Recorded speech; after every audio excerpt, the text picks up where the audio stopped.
Благодарам, почитувам председателе, почитувани присутни колеги, почитувана јавност. На пленарна седница го разгледуваме буџетот скроен од новата влада, односно од новата власт, и гледаме дека до пред известно време кога ги слушавме аргументите за ребалансот, слушавме напади, сега веќе од реториката на напад полека, но сигурно одиме кон бранење, на моменти она што значи неосновано и неаргументирано. Не сметав дека и овој пат ќе се критикува претходната власт, а и нема да личи, бидејќи нема простор повеќе за душмански трошења, несоодветна распределба на средства, фаворизирање на една или друга институција, бидејќи некој пат и во прилог не одат бројките, не одат параметрите, особено во делот и на јавниот долг, како и гломазноста, која што секако ќе пукне како балон, зашто милувавте и долго да зборувате. Да споредиме и да се подсетиме, истово го потенцирав и на комисиската расправа, со епитети и бројки. Во 2022 година 4,4 милиарди евра беше оспоруван како нереално проектиран буџетот во време на коронавирус. Во 2023 5,3 милиарди евра, инфлаторен и неразвоен во време на енергетска криза. 2024 5,5 милиарди евра, година кога се опоравувавме од кризите, беше со епитет напумпан, а сега во 2025 најголемиот гломазен 6,6 милиарди евра без било каква кризна состојба. Ако предложениот буџет за 2024 од 5,5 милиарди евра за тогашната опозиција, сегашна власт, беше мегаломански, напумпан, расипнички, тогаш со какви зборови да го опишеме овој кој е за 1 милиарда евра поголем. Владата, предводена од ВМРО ДПМН, скрои буџет од 6,5 милиарди евра во услови кога веќе ги саниравме разорувачките последици од пандемиската криза, на која што и се надоврзи економската криза, војната во Украина, енергетска неизвестност, ценовни шокови, инфлација неминовна, која што не беше само параметар за Република Северна Македонија, туку тоа беше една финансиска состојба во сите други држави, но овдека беше представено како само ние да сме опфатени сето тоа. И во мојата дискусија, кога се бираше владата, исто напоменав и посакав да никој пат ја немате онаа состојба на кризни времења, кризни буџети, носење на мерки, носење на соодветни стратегии, заради наше добро. Вака конципираниот предлог буџет го оправдува моето стравување за умешноста за излез од вакви светски непогоди. Низ целиот текст на буџетот провеува оптимистичка проекција, но истата доколку се оствари ќе имаме соодветно влошување на финансиската консолидација. Например, раст од 13,1% на приходи од данок на личен доход во 2025 во однос на планираните во 2024. Тоа е тешко да се оствари затоа што имаме отсуство на даночна реформа, која што слушнавме дека ќе биде во 2026. Во услови на ниска инфлација и забавен раст на платите, покрај ова има и даночни приходи кои се проектирани да растат уште посериозно и по 19 или 20%, како што се акцизите и царинските давачки. Раст на БДП од 3,7 во 2025, што изгледа дека не се зема во предвид забавувањето во еврозоната и во Германија од економски аспект. Бидејќи клучните фискални параметри, се извинувам, како дефицит и јавен долг, се искажуваат како процент од БДП, помалото остварување на БДП во 2025 година во однос на проекцијата ќе значи и поголем дефицит и долг. А исто така и помалото остварување на БДП ќе влие и на остварување на пониски даночни приходи, што дополнително ќе ги влошува параметрите. Кај тековните расходи најголем е растот на масата на плати и социјални трансфери, капиталните расходи се зголемуваат повеќе од тековните расходи, што на прв поглед изгледа дека е окей, односно дека е во ред, но треба да се праша колкав дел од тие плаќања ќе останат во македонската економија. Вкупни расходи во буџетот имаат зголемување за 37 милиарди денари, приближно 10,5%. Ова значи дека очекуваме да имаме повисока инфлација. Нема средства за унапредување на здравствена заштита преку Фондот за здравство, поддршка за земјоделството преку соодветната нивна агенција за финансиска помош се намалуваат од 128 милиони евра на 117. Ова е значајно затоа што домашното производство на храна е многу битно во поглед и на движењето на цените и за земјоделските, и за прехранбените производи и така натаму. Нема конкретни програми за зголемување на производството и конкурентност на земјоделците. Се намалуваат средства за поддршка на развојот на мали и средни предпријатија, 80 милиони денари на 18,5 милиони денари. Од друга страна, за поддршка на странските инвестиции се планирани 38,6 милиони евра. Мислиме дека треба значително да се зголеми поддршката и за малите и средни предпријатија. Деновиве слушавме за новогодишната кошничка, која е се само не новогодишна, зашто излеговме со соодветни своји аргументи. Предлог буџетот за 2025 точно ја дефинира политиката која има намера да ја тера оваа влада за своја корист, минимална грижа за граѓаните, максимална за себе, а врз основа на тоа минимална реална посветеност, максимална пропаганда. Кога сме кај капиталните инвестиции, со задоволство можам да констатирам дека оваа влада ги продолжува проектите кои што се осмислени, преговарани и договарани од претходната влада. Например, Бехтел Енка коридорите, како изградба на гасни когенеративни централи. Направете ги, но не велете дека ништо досега не е направено затоа што и лагате има шило.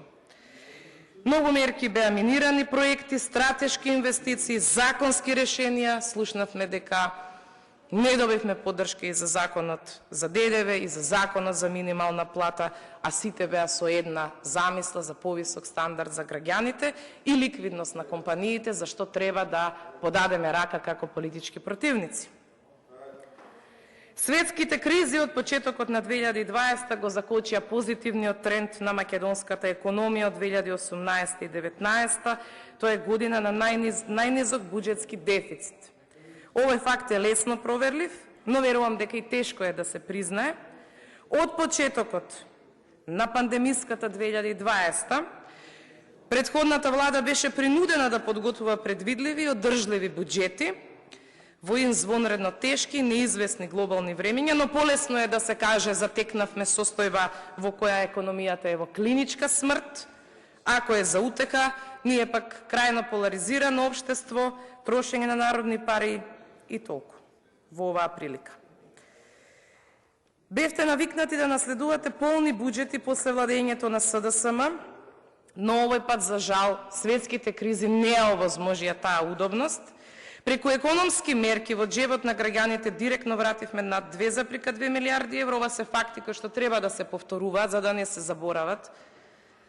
Ги субвенциониравме сметките за струја и за затоплување, насред зима, насред енормна загаденост, кога како градска власт се откажавте од парното во Скопје, ние ги презедовме таа одговорност за решавање на тој проблем и животот и стандардот на граѓаните ни беше пред се и над се. Тоа беше најважно, за жал сега го гледаме спротивното. Така покажуваат и бројките од предлог буџетот за 2025, така звучат и одредени ноншалантни изјави. Единствено што може да се заклучи од предлог буџетот за 2025 дека смело чекориме кон нови задолжувања кои на крајот ќе стигнат за наплата од секој граѓанин, без разлика кој ќе го користи кредитот. Дали градоначалниците ваши или крупниот капитал, каматата е наменета за граѓаните. Пред известно време, а и мислам во сите можни овдека седници кои што ги имаме за пратенички прашања, слушаме дека време да се обединиме, како например во ковид пандемијата. Иако добро го паметиме сите тој стравичен период и не паметам дека дури во такви околности сме се обединиле. Тогаш се бойкотираше се што е добро за граѓаните, обструирање на сите гласања за помош и на граѓаните, за зачувување на работни места, за компаниите и така натаму. Единствено се обединивте во тој период за ново мнозинство. Во новиот буџет помалку пари за реалниот живот, многу повеќе за реклами и пропаганда. Секој пат треба да се водиме кон оние кои што навистина си ја знаат својата работа и нивната професионална посветеност треба да имаме во предвид, дали ја имаа во предвид при кроењето на овој буџет, не би рекла. Па еве да слушнеме што вели Фискалниот совет. Буџетот за 2025 ја зголемува социјалната наспроти развојната компонента. Понатака продолжува влошувањето на структурата на јавните расходи во кои доминираат социјални субвенции и трансфери, плати на преобемна и неефикасна јавна администрација, како и високи плаќања за камати од јавен долг.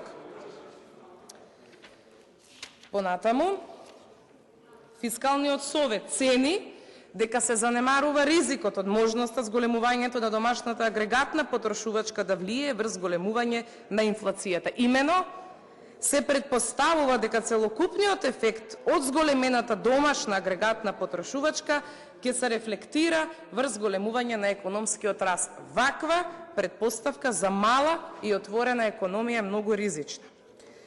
Алармираат и за прекршување на буџетското правило. Проектираниот буџетски дефицит за 2025 фискална година на ниво од 4% од БДП представува пречекорување на законско определената граница како основно фискално правило во висина од 3% од БДП. На ова се надоврзува и анализата од Financing, во која што вели дека прекршување на буџетско правило, кое што се темели врз основа дека има усогласување на плати согласно колективни договори во јавна администрација, покривање на висок износ на доспејани неплатени законски обврски и реализација на нови политики на влада за подобар животен стандард на граѓаните преку линеарен пораст на пензиите. Ова се оправдување зошто е прекршено буџетското правило. А Financing вели, овие точки во себе кријат ризик за подгревање на агрегатната потрошувачка во услови на ниска и стагнантна продуктивност, што може значајно да се одрази врз ценовната динамика. Од друга страна ги слушнавме представниците од Судскиот совет, јавните обвинители, така натаму, кои што сите зборуваат во исти глас дека немаат обезбедено со овој нов буџет средства за плати, немаат обезбедено средства за нови вработувања, како и за други неопходни дејности кои што се битни. Имаме и неколку констатации, односно, за 30% се зголемуваат средства наменети за Комитетот за истрага на воздухопловни несреќи и сериозни инциденти, кои е во рамките на владата. Ова не знаеме зошто и по кој основ. Исто така, се зголемува за 1/3 масата на плати во службата за општи и заеднички работи. Се зголемуваат платите во Министерството за европски прашања од 75,9 милиони денари во 2024 на 100,8 милиони денари во 2025. Договорните услуги во Министерството за односи меѓу заедниците од 11,7 милиони денари во 2024 на 27 милиони денари во 2025. Не знаеме какви трансфери ќе се прават до невладини организации кои што се планирани преку ова министерство во 10 милиони денари.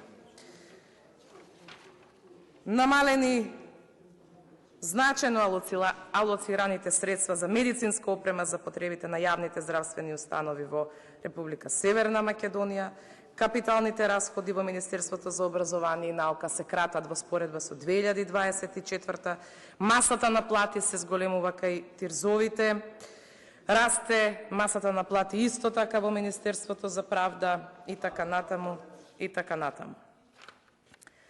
Претходно слушнавме дека повеќе од 150 дена во буџетот имало суфицит како резултат на помало задолжување на домашниот пазар, одличен резултат за економија во клиничка смрт.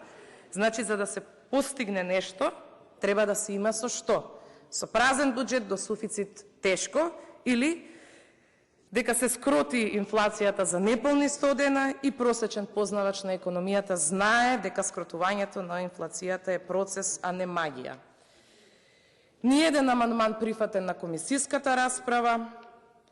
За едноставно слушнавме само еден вид на охрабрување и поддршка дека се она кое што ние го бараме ќе биде реализирано во 2025, затоа што е планирано врз основа на соодветни ставки и така натаму.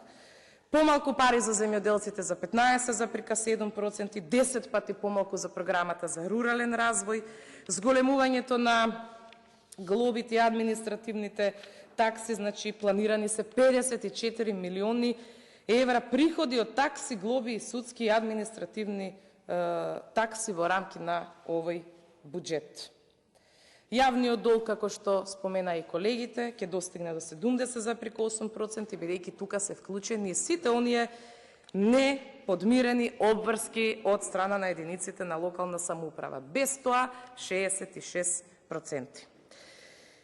И на комисиската расправа напоменав, и уште еднаш и денес ќе напоменам, дека даночната реформа секако дека ќе има поддршката, посебно за проектот Е-фактура, бидејќи тоа е еден силен сегмент и чекор во борбата против даночната евазија, унапредување на даночната дисциплина и развој на даночната управа. Сите пречки кои што ги имавме во изминатиот период кога бев дел од таа институција, се надевам дека ова ново раководство ќе успее да ги надмине, а со тоа ќе овозможи модернизација на самата институција, затоа што е многу битно. Овој предлог буџет е нереален, како што и изборната ваша програма и вашите изборни ветувања, бидејќи нема ништо ново, нема ни Р од реформи. Напротив, традицијата продолжува, од земја со јавен долг од 25% во 2006, во 2017 оставивте држава со јавен долг од 50%. По гласањето на овој предлог буџет за 2025, редот е на имплементацијата и реализација на се она кое што зборувавте. Ветувањата да се вистински, а како што милувате и вие да кажете, дела, вистински дела, а не зборови. Благодарам. Ви благодарам и јас. За реплика е пријавен пратеникот Игор Здравковски. Повелете.